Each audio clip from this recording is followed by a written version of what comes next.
Dog FPV. This is the FullSpeed TinyLeader. I was a little hesitant about unboxing this quad because by the time I received it in late January, there were reports of the ESCs being weak. It was too much of a hassle to send it back, so it sat in a box until about a week ago when I decided to fire it up and really put it through the paces. To my surprise, on 2S, this quad really held up well through numerous crashes, a broken prop, a lot of turtle mode flip overs. I got it stuck in a tree, and when it was stuck in the tree, I gave it lots of throttle to dislodge it from the tree. You can see it in this video here. And all I can say is the ESCs in the quad held up quite well. So I was quite surprised and pleased with the durability of this. Doubting that on 3S there might be some issues with this, but when I flew it on a 350 mAh battery, that's a 2S, it held up quite well. So I'll quickly go through the specs. The wheelbase they say is 75 millimeters, but I'm actually measuring more closer to 79 millimeters. The carbon frame is approximately 1 millimeter in thickness. The weight they say is 41 grams. I'm actually measuring 46 grams as compared to the Beta 75X, which is 42 grams. So it's about 4 grams heavier than the Beta 75X. So it's not significantly heavier, and I'd really consider it kind of in the same competition as the Beta 75X.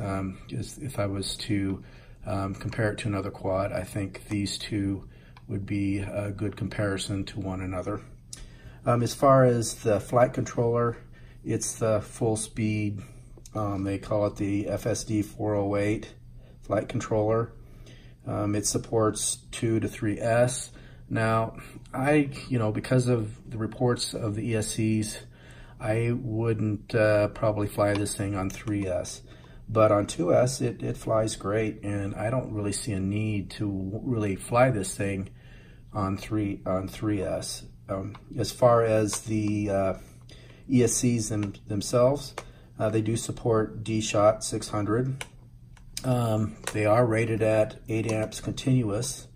The motors are 1103, 11,000 kV motors. Of course, the props are 40 millimeter props. It does have the Caddx Micro F2 camera. There isn't much angle adjustment on it, but right now it's probably setting at about 30 degrees, would be what I'd guess. The VTX does support from 25 milliwatts all the way up to 600 milliwatts. You do have to unlock it there's a button in the back here that you have to, I use a wooden toothpick to do it.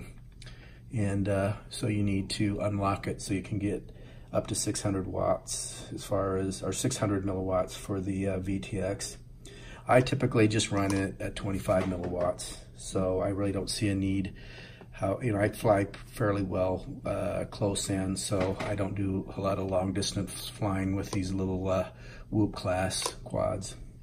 So I always leave it at just 25 milliwatts. So as far as setup, I pretty much left everything stock except my rates. I'll show you what I did change in Betaflight. I did turn on dynamic filtering. I left the PIDs alone, and again, I changed the rates to match what I like the rates to be. It did come with Betaflight 3.1. And the other thing I changed was the low voltage warning was way low. And then the minimum voltage was like 2.6. So I went ahead and changed that. So I'll show you real quickly those settings, and I upped it to 2.9 as far as minimum low voltage, and the warning voltage I set it at 3.1. But with the XT30 connector, I don't think that should be at that low a value. So I'll show you how to do that in Betaflight and what other settings I made. And again, you know, the PIDs themselves, I just left it what they had set because they had already tuned it, and I thought the tune was pretty good. So with that, I'll go ahead and show you the settings of Betaflight. So again, I didn't make very many changes to the setup. It was pretty much plug and play. The only thing I changed on the configuration tab, I did turn on dynamic filter because it seemed to fly better with that turned on.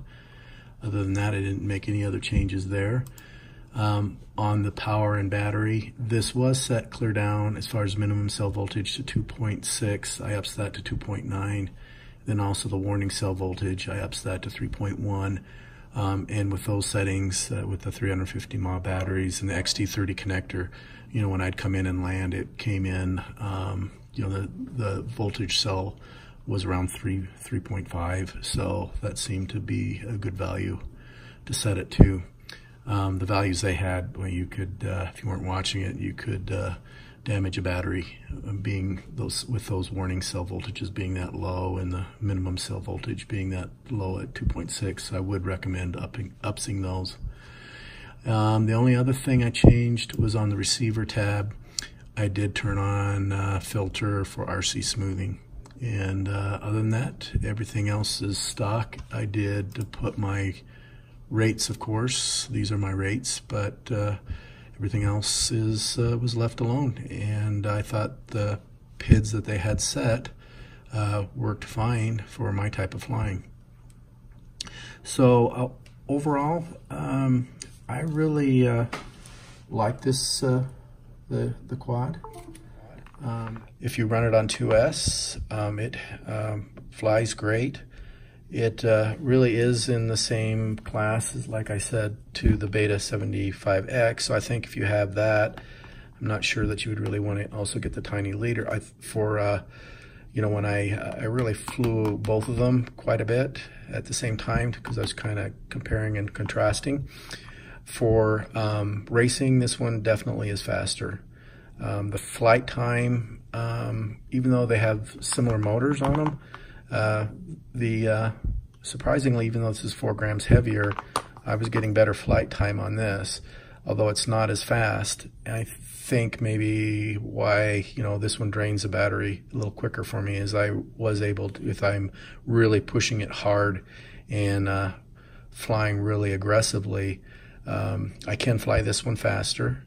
But this one, I think, actually feels better for acro flying, but it's not as fast as far as if you were going to race it. I think the Beta 75X is definitely faster, you know, because I'd fly one and then the other. I could actually fly much faster with the Beta 75X and not as fast with this, but for acro flying and park flying, I actually like this better.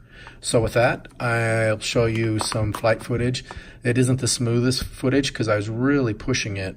I was doing some dives and really pushing it hard to see how much flight time I got by keeping the throttle, you know, up on the upper end, and I was still getting 3 minutes, 20 seconds, about 3.5 minutes of flight time, which isn't bad because I was flying very aggressively.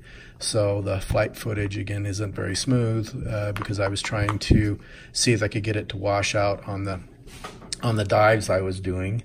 And, you know, at the bottom I was, you know, pulling out of it, but it wasn't because I was getting a washout on it. I did notice that when I pushed it on turns, I tend to do slidey turns just because I fly a lot of whoop class in angle mode inside the house. I tend to slide this way and then go a lot of times. And when I would do that, occasionally I would get an up tilt as I turned. You know, I would be turning, sliding backwards, and then when I come out, I'd get a tilt. But in dives, I didn't get any of that.